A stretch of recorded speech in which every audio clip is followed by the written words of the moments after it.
Good morning, and what is up? What's going on, Fafo Nation? This is Andrew Herman. I am your host. I have a few things just kind of been on my mind. Wanted to kind of put it out there, kind of see what everybody else's thoughts are. So there's been some crazy, absolutely crazy stuff going on. There's the bombs that have been put at like the TPUSA um, events. The um, wackadoo who shot up a church and burned it down in, I think that was Michigan. Just there's been a load of what in the world kind of just junk. I don't know what to fucking tell you. It's been a bit of a weird run. I feel like that there's just a lot of people out there just making some weird statements, saying some weird shit, doing some weird things. Don't get me wrong. It's nuts all the way around. I don't think that there's an easy way to, you know, say things to where we're understanding that a lot of what is being said and done is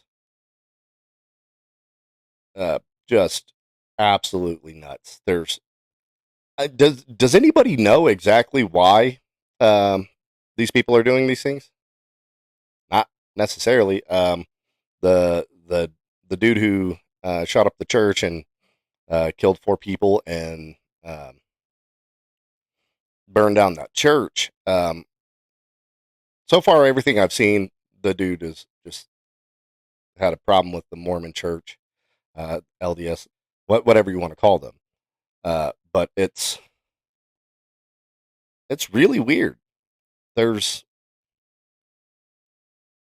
there's things that like just make little to no sense. Um, I have uh, opinions on it. You know, people have the right to freedom of speech and to practice whatever religion they choose. Yeah, that's weird. It is weird. I have a handful of thoughts about this guy. I feel like that guy was sick. He was a veteran. I guess he was in Iraq. I hadn't really delved too deep into who he is outside of what I am seeing in other content creators' thoughts on this guy. For me, he's a wackadoo. Just he's got some issues, some prime prime issues. Whether that's PTSD or whatever, I'm not sure. I can tell you that the guy I don't know his political leanings. He's got a bunch of flags and stuff on his truck.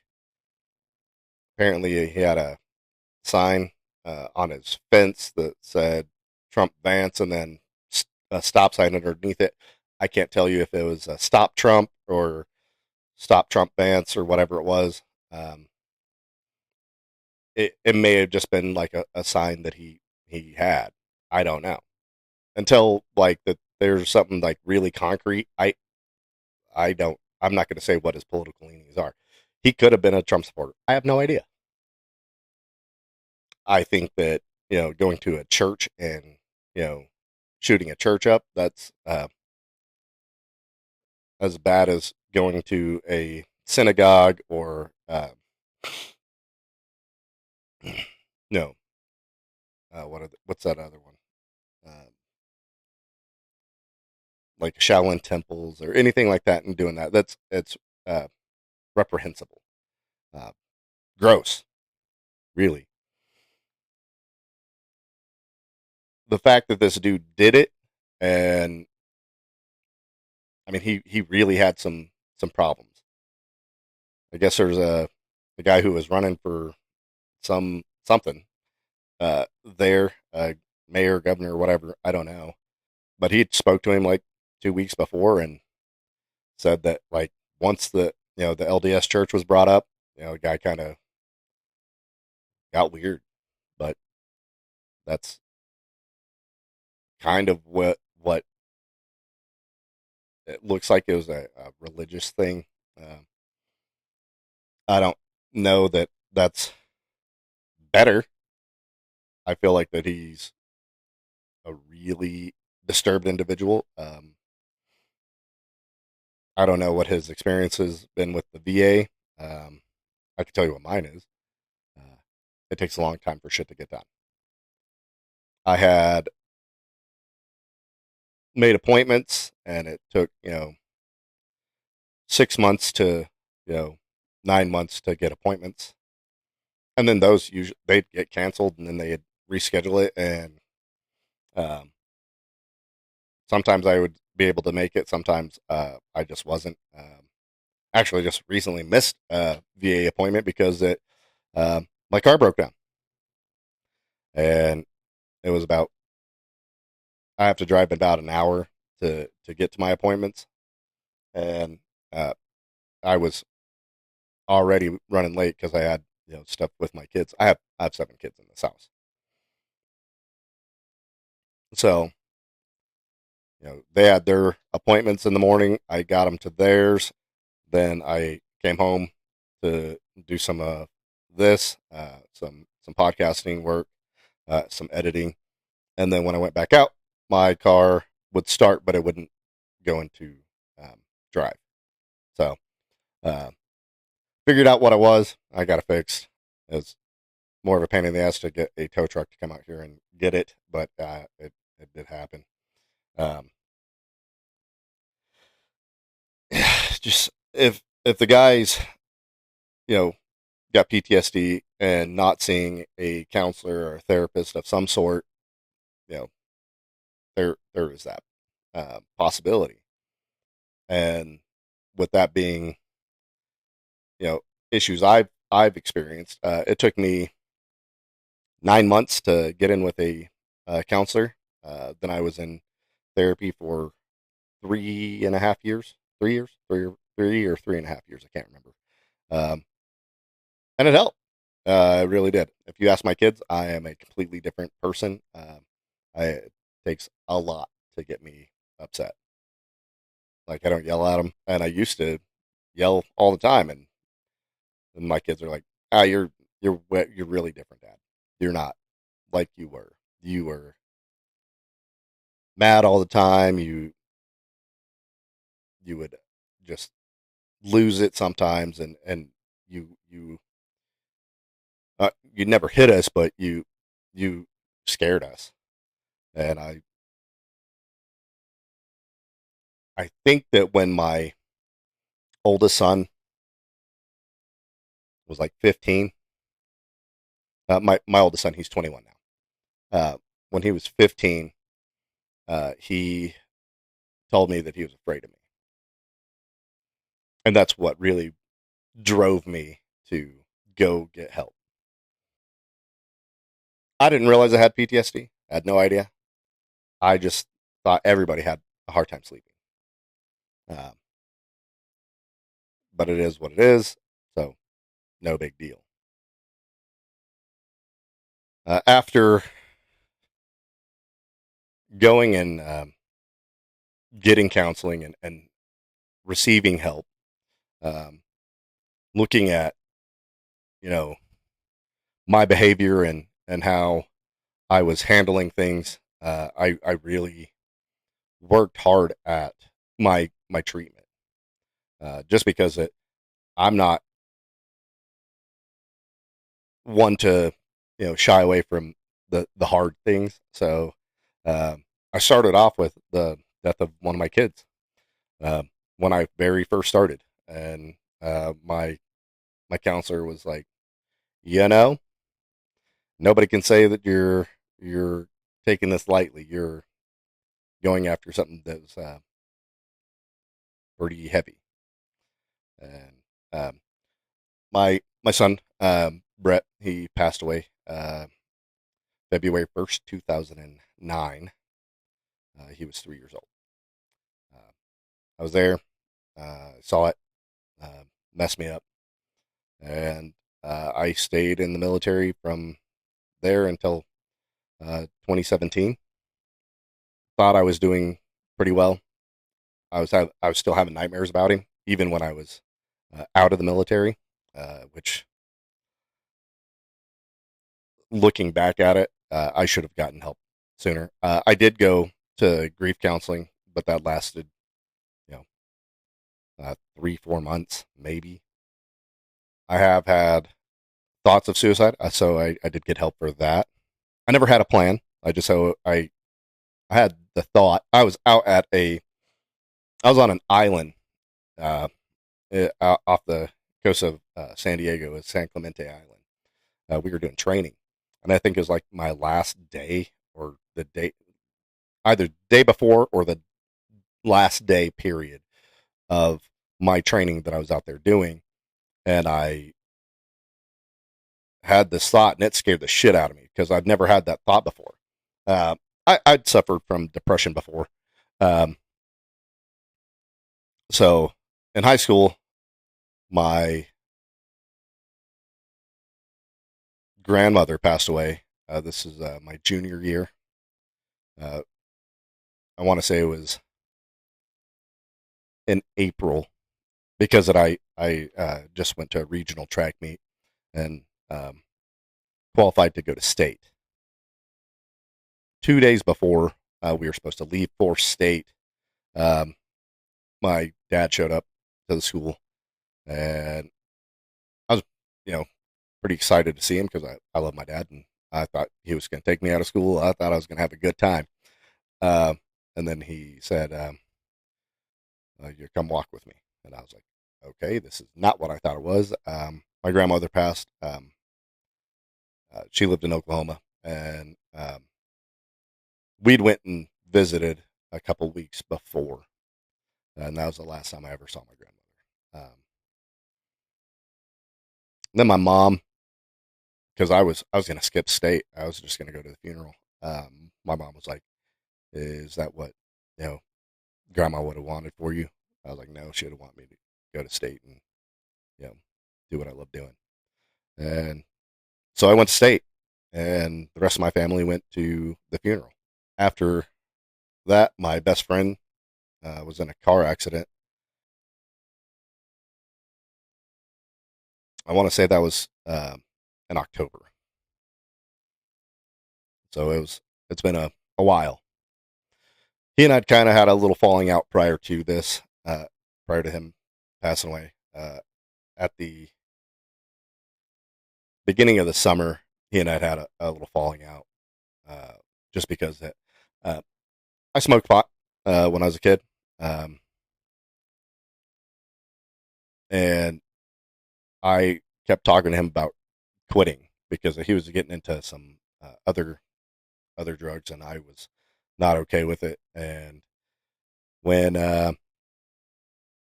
when I brought it up to him, he didn't really want to have that conversation. He was like, if this is what we're going to talk about every time we hang out, then I don't think we should hang out anymore." So um, I didn't talk to him for several months, and then he passed away, and it messed me up. His dad is a good dude. He At this funeral that I went to at the beginning of school. So when my friend passed, at his funeral, his dad had come up to me and said he expected big things out of me, um, because I'm his kid now. At 18, that is a lot to put on a kid, um, but it changed my whole life. I went through my senior year pretty depressed. Things that I had jumped at doing, I just wouldn't do anymore. Some of my friends wanted to go party. I remember this pretty vividly. This is when I realized I had something wrong with me. Because right at first I was super excited about going, and then I want to say it's 2 3 hours later they came. They're like, "Hey, have you talked to your folks about uh, going camping and partying with us?" And I'm like, "No, I don't think it's a good idea. I'm not going to talk to them. I'm just going to go home."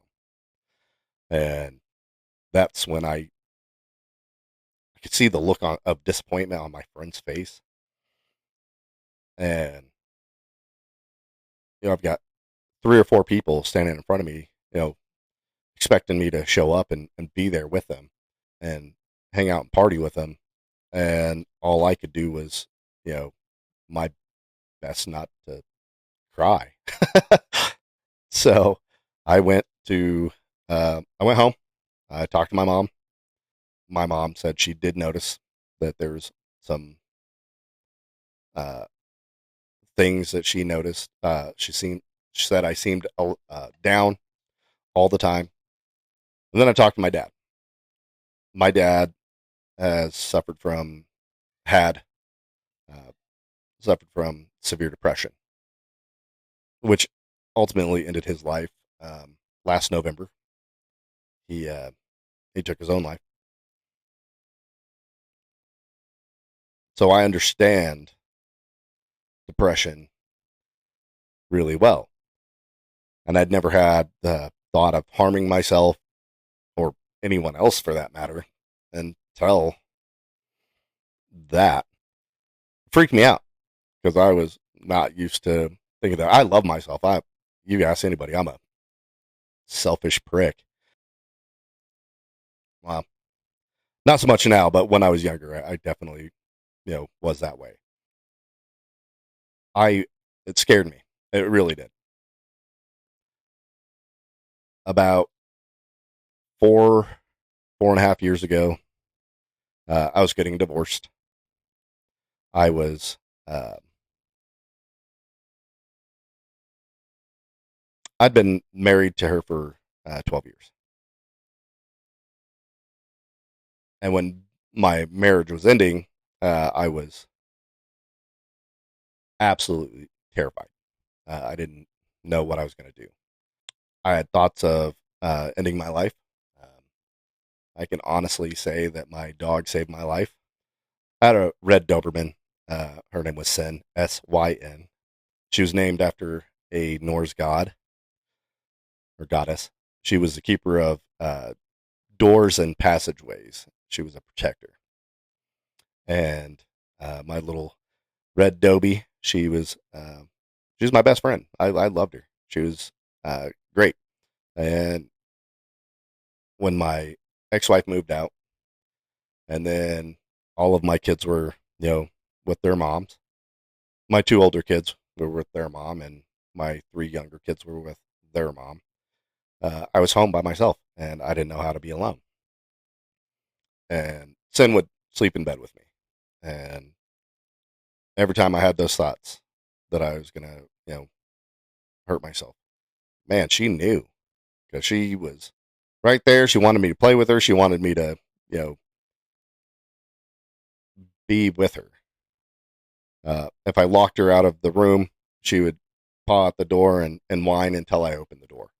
And um, so I never did it. I never did it. And I very thankful for my dog being there. She saved my life. A year ago, last May, she was hit by a car on the highway. I was devastated. It crushed me, and it hurt in a way that I was not expecting. So I understand the struggles of um,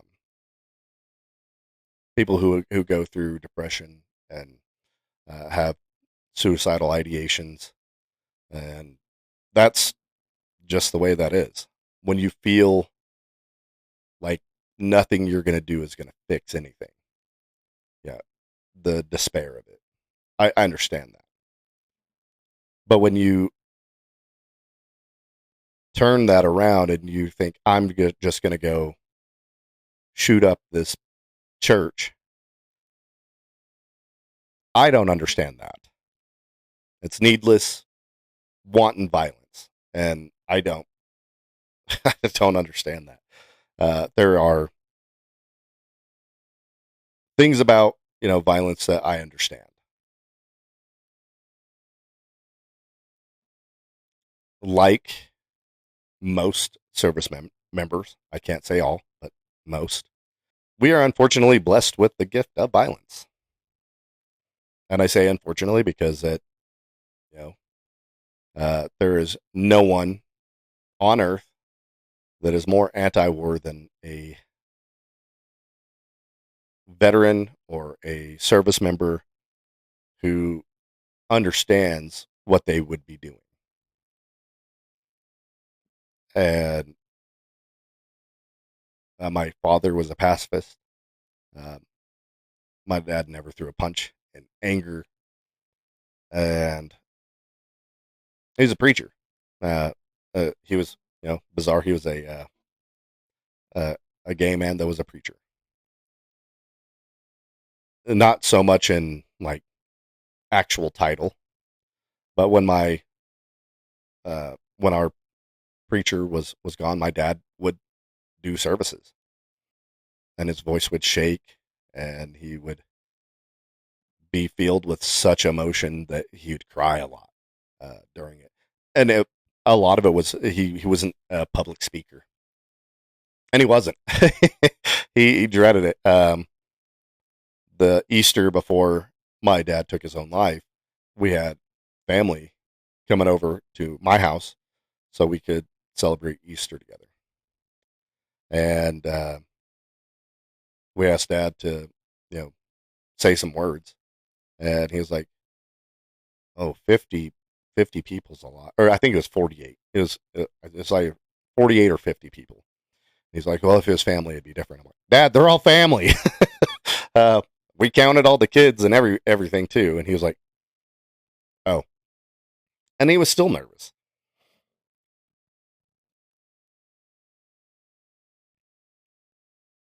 And he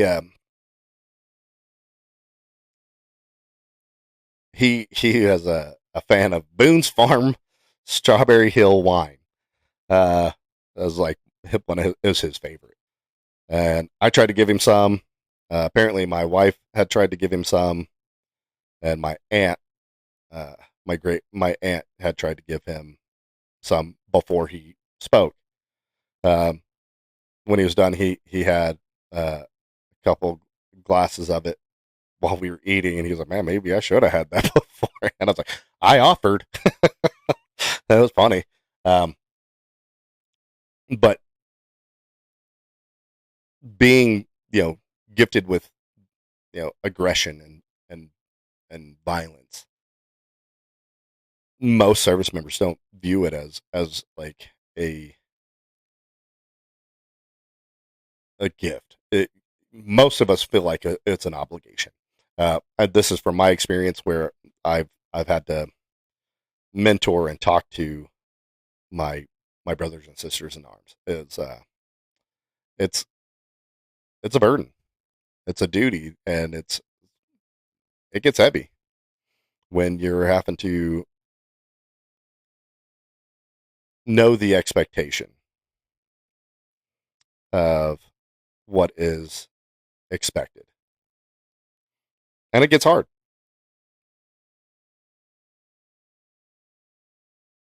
For my older brother, I'll use my older brother as an example. My older brother is by far one of the most selfless people I know. He is a very large human being. He is 6'2", 285 pounds, and he's built like a brick wall. He is absolutely um, a specimen. He's smarter than I'll ever be. He is uh, more athletically gifted than I ever was. He will tell you different, but I know that he was. We got into fist fights when we were young, and I didn't realize how selfless he was until I was an adult.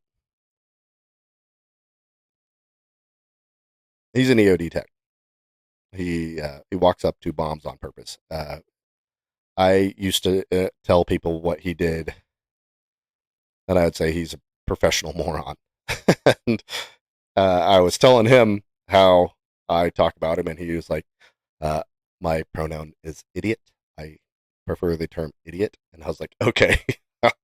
So I'm like, "You're a professional idiot," and he's like, "Yep, that's the one." So that's now what I tell people is he's a professional idiot.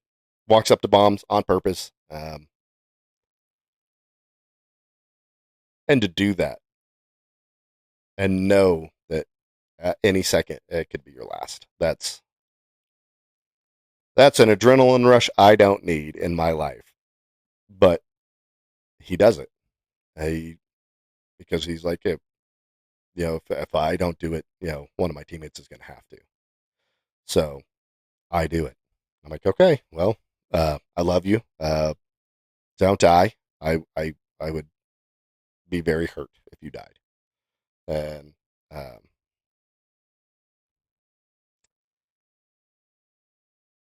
that selflessness that is a part of being a service member. You don't do it for your chain of command. You don't do it for the politicians. You don't do it even for your family. You do it for the person standing to your left and to your right. And that's pretty awesome. Sorry about that. My battery was about to die. Um, like I was saying, my older brother, he taught me that being that selfless was more important than you know whatever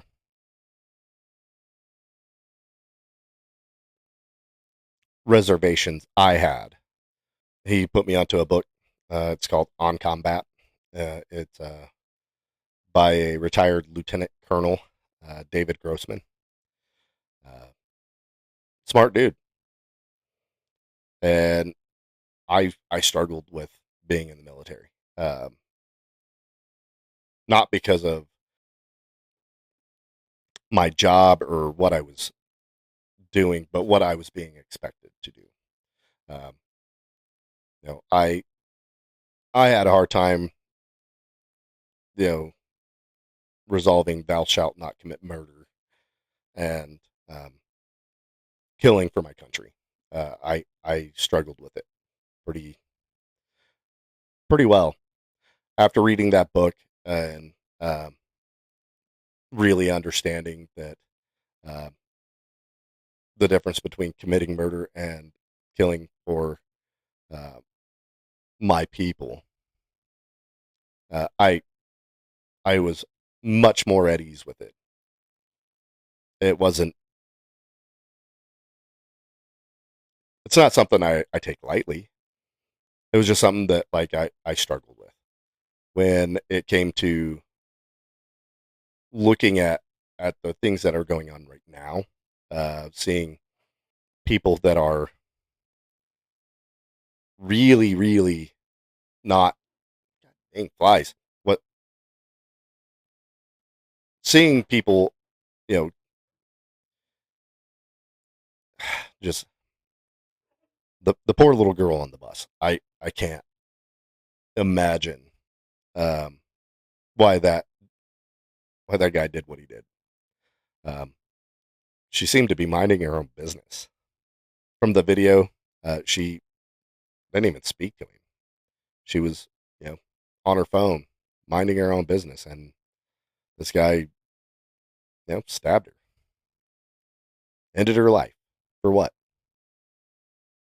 Why'd he do it? Just something I can't really put myself into his position to think that that was a good idea. Then there's the planting bombs and you know causing chaos and disrupting a an event for what? because you don't like their ideas, you don't like what they're saying. Okay, I don't understand that. That's ridiculous. I would say I'm a free speech absolutist. I want to hear people say the dumb. If they're racist, yeah, I want to hear it. I don't want it to be hidden. I want to hear them talk. But back to what I was saying. That kind of killing people just to kill them. I don't get it. I was saying I'm a free speech absolutist. I firmly believe that you should let them speak. I want to hear what they believe. I want to hear them say the dumb. I do. The racist. Oh, I want to hear that shit. Oh God, I want to hear it. If they're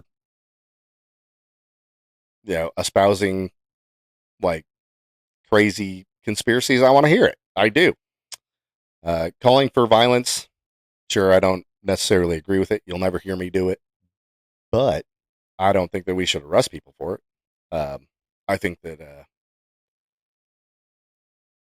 if they are saying that kind of stuff, I think that that's something that the police, the FBI, uh, you know, whoever else uh, should you know hear that, pay attention, and go to wherever they're calling for these things to be said or done. And with that, they people should be absolutely held accountable for you know what they are doing. Um, and so when it comes to them being arrested for the acts of violence, all of the things that they say should be used against them. Um, that's my personal opinion. I don't think that people. I don't think people should really, be too worried or hung up on what is being said. Um, if they're calling for violence, yeah, let them speak. Let that be used against them in court when something stupid does happen. That's that's something that needs to be used. Um, but you should always let them speak, because man, I want to know. I want to know if somebody that I'm talking to is racist. I want to hear it. I want them to say those dumb things so I can laugh at them and be like, okay, well, you took the trash out for me, so I don't need to worry about talking to you or hanging out with you. That's not never going to be something that I'm going to you know let go. One of my best friends, he's a good dude. I served with him. Uh, his name's Chris, and uh, Chris and I hung out so much that like it was. I still talk to him today. I still do. Uh, but we hung out so much while I was in the military. Uh, we were going to his house for Easter. This was several years ago. We went over, stayed at his house. We didn't live close. We served together in San Diego, and then we both got stationed in Washington. I lived about two 2 hours. How long is that ferry ride? About an hour, and then it took us about another hour to drive there. So yeah, about 2 hours. And we went to get some stuff for you know dinner the next day, uh, and we were picking up some adult beverages because we are adults and we enjoyed to partake. And I made it back to the car before he did. There's this little lady passing out flyers, or something. I don't even remember what it was. And she was Filipino, so she had an accent, and it was funny uh, to be called a racist. Um, when I told her I wasn't interested in what she was pushing, I was like, I'm not interested. I'm sorry. And she was like, you're just a racist. And I'm like, what? Okay. When Chris came out of the store, I was like, hey, Chris, am I racist? And he's a black kid. Uh, and um, it was funny because he was like, you're going to my house for Easter tomorrow. We've spent all day together. I'm pretty sure I would know if you were racist by the last 3.5 years of us, running around together. I was like, yeah, I know. That's weird, right? And this lady's like, oh, well, that's just because you're a Republican. And I was like, I'm not a Republican. And she's like, you're a Democrat? Well, no, I'm not a Democrat. I am an independent. So it was funny. Uh, and then I had to explain to her, I was like, 3 out of my 6 children are Mexican. Uh, my best friend here is he's black. He's always going to be one of my best friends. So I don't know what you're talking about. You're a Republican. No, I'm not a Republican. I'm not that. And then she's like, oh, you're a Democrat. I was like, no, I'm not a Democrat. I'm an independent. I think for myself. Thank you. Anyway, like you got weird things like that. Yeah, I kind of just want to hear them say it. The whole like people being racist. I don't get it.